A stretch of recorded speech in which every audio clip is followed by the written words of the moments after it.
Our feature presentation this week is just in time for Christmas.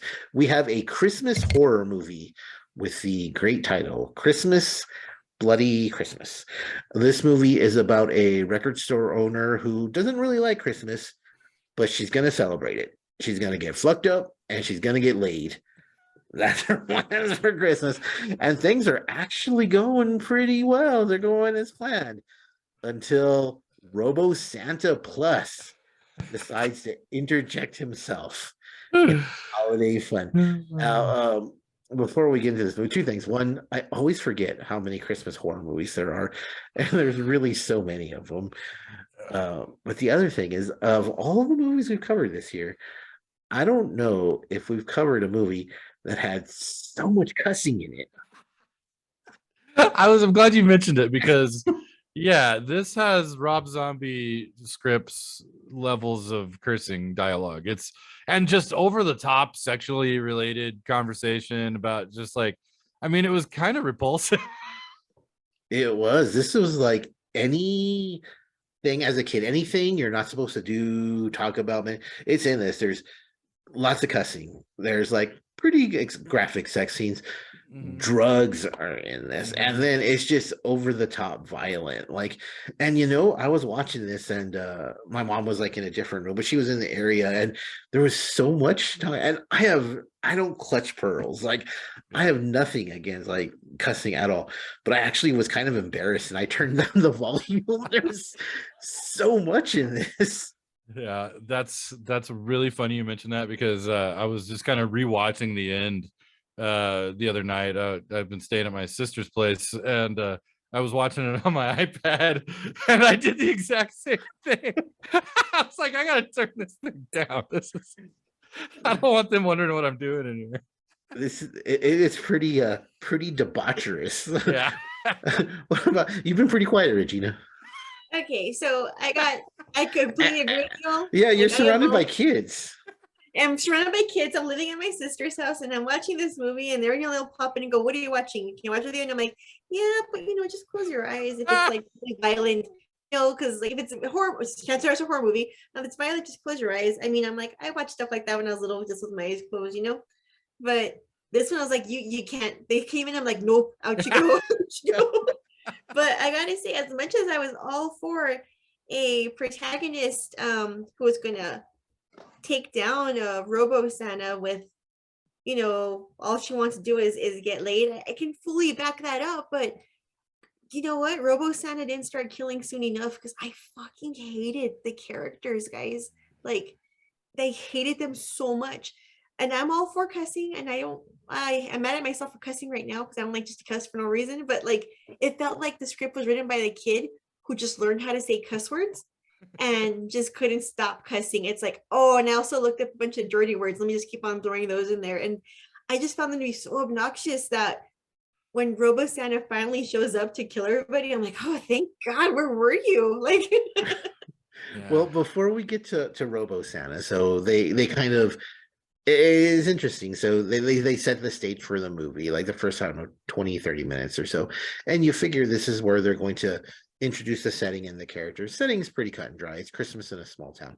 So you figure they're going to introduce the characters. And then there's Tori and her friends, and there's a sheriff. So you would think that they're going to, really dig into these characters. And they really don't. And to your point, I found them all super obnoxious also. Like, because of the cussing and the whole, you're gonna go home and flick your bean and this like stupid shit, and then the name dropping, like Metallica. The name dropping was worse than the cussing. Yeah. That made me so mad. I'm like, okay, Edgelord, we get it. You're cool. You like stuff. Yeah, it's like fuck, like yeah, Bad Religion this and fucking whatever horror movie that. Like they're talking about sequels to horror movies, I think, in this whole scene. And it's like she's the so this is kind of off topic. She's the person on Reddit who's like, "Hey guys, I'm gonna give you my hot take," and it turns out it's a take that everybody agrees with. Like, right. My hot take is that Terminator 2 is better than the original. Yeah, fucking like that's 50% of people you talk to are gonna say that. Like, that's not a hot take. Like, the whole definition of that phrase has changed. But anyway, like that's who I felt like she was, like that person who was like, "Yeah, Child's Play 2 is better than Child's Play." Like, fuck you. Like, I found the character very irritating. Um, but once Robo Santa came in, I thought the movie got pretty cool. I love, I mean, I do love a just a over the top violent mess. And when this movie wasn't pissing me off, it was delighting me with violence, is the best way I can put it. The violence was spectacular. And and like like they went out of their way to do like practical effects on virtually everything. Even if it looked silly, it worked, and for the over the top, ness of the entire thing. And yeah, once Robo Santa kicks off, which I needed some clarification from y'all. Why did he go nuts? Was it because that guy stole like a candy bar or something? No, good question. They actually never explain it. Like, okay. Thankfully, there is a TV on in the background, right? And the news report does say that the Robo Santas, because they were for those who haven't seen drones it yet, or something. Exactly, they were defense robots built by the military, something like that. But there's a news report on in the background that happens to say that that Robo Santas around the country have been recalled because they're reverting back to what they were before, which kind of seems like there's a more interesting story to that, like what's going on in the rest of America. But this is a slice of life type of thing, I guess. Sure. But Does anybody else root it out, since we're all living with family right now, right? She takes her friend home, bones the hell out of him. It is the loudest sex in the world, the loudest music, and then surprise, she's living with her sister. Where did she come from? Yeah, her sister is visiting with her husband Graham Skipper, who second week in a row is in a movie that we've done on here. And this also goes to the whole like eating pussy thing that they're talking about earlier. So they pay it off. It turns out that he seems to be pretty cool at it. He wrote this script, by the way, so fuck him. He wrote that in for himself.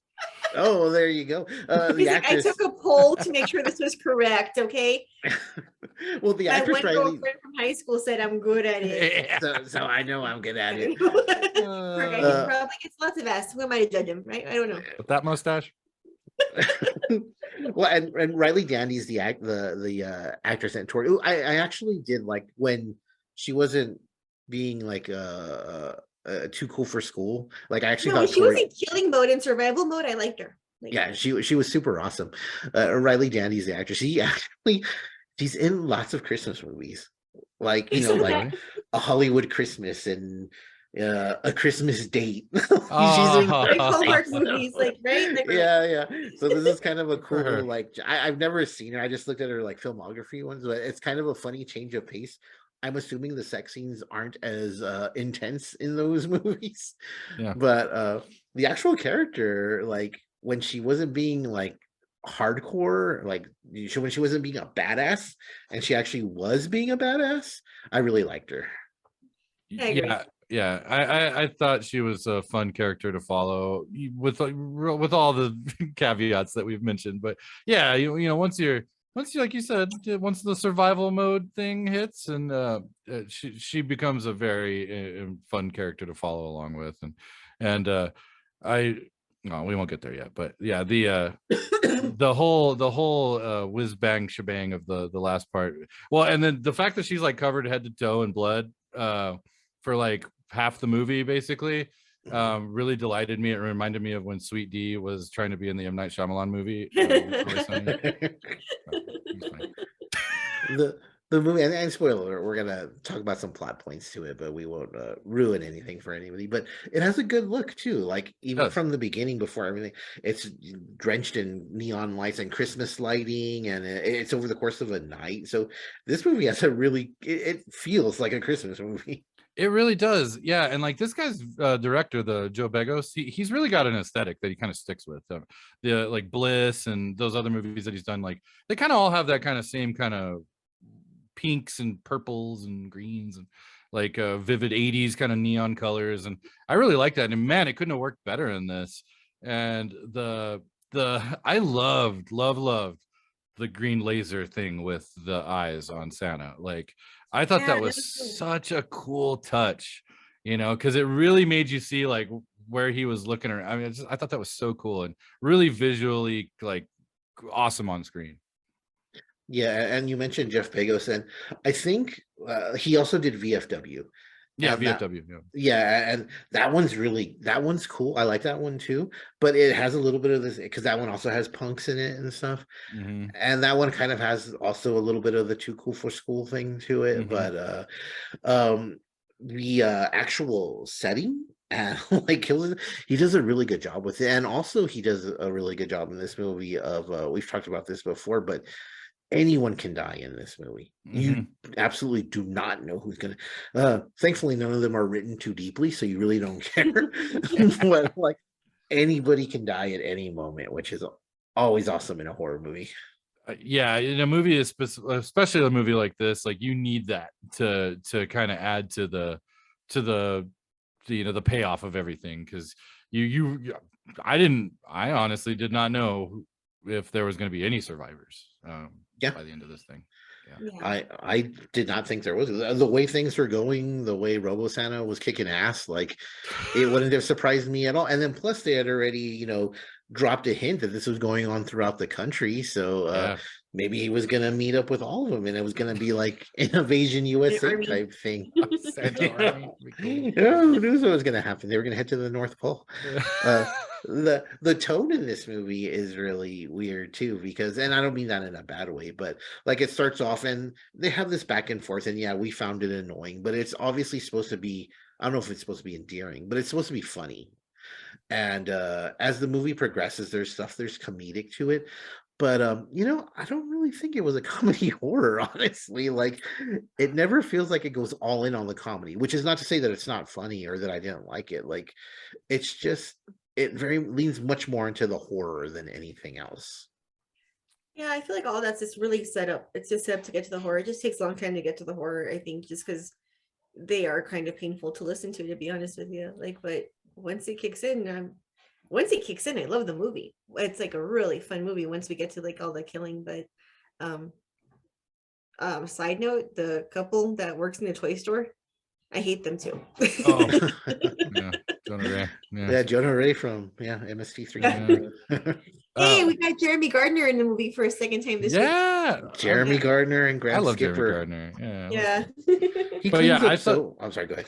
Oh, sorry. No, I was but to the point about the humor, I think the over the top violence was supposed to be funny. That's the humor part, yeah. Yeah, that was the humor. The smashing of faces and staircases and just axes to. I mean, all that stuff was. I think all that was supposed to be funny. Whether you think it is or not, I thought some of it was pretty funny. But yeah, totally. It's funny. Like I'm watching, and it's one of those like, oh yeah, and it's funny to me, but I think so. The pacing I think is really interesting in this movie because the first 20 minutes, a half hour, I think and really it's gonna boil down to how much you care for the characters or not. And I didn't like them, so that first half hour was very long and very grating. And then once the actual story and plot kicks in, then I was like, yeah, it was free flowing. It was really cool. Like, people are dying at an incredibly fast clip, but like I was just watching it the whole time, and it all leads up to this really cool ending. So I think it's well written once it gets past the rocky start.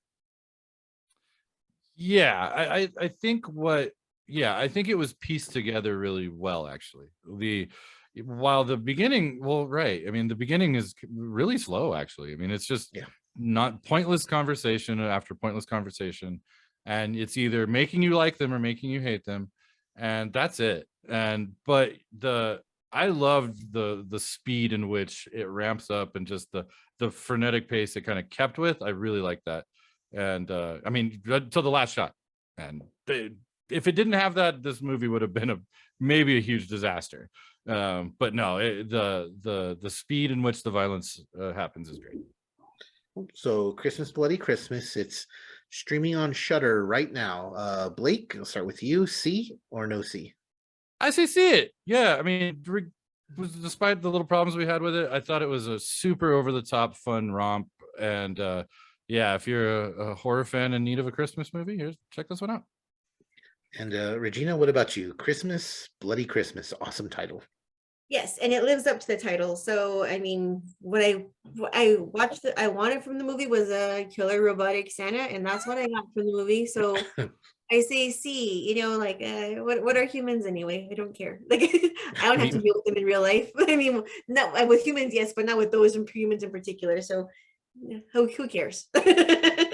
Yeah, and you know what? If you're a horror fan, you've seen plenty of obnoxious Plenty of characters. unlikable characters, and that's why you root for them to die. That's the whole point of them being unlikable. Exactly. Like you're in recent years, they've been obnoxious forever. And if you've been a horror fan since the 80s, you've seen a lot of problematic characters. So like characters are the least of your worries when you come When I to watch a horror horror. movie, I just want someone to root for.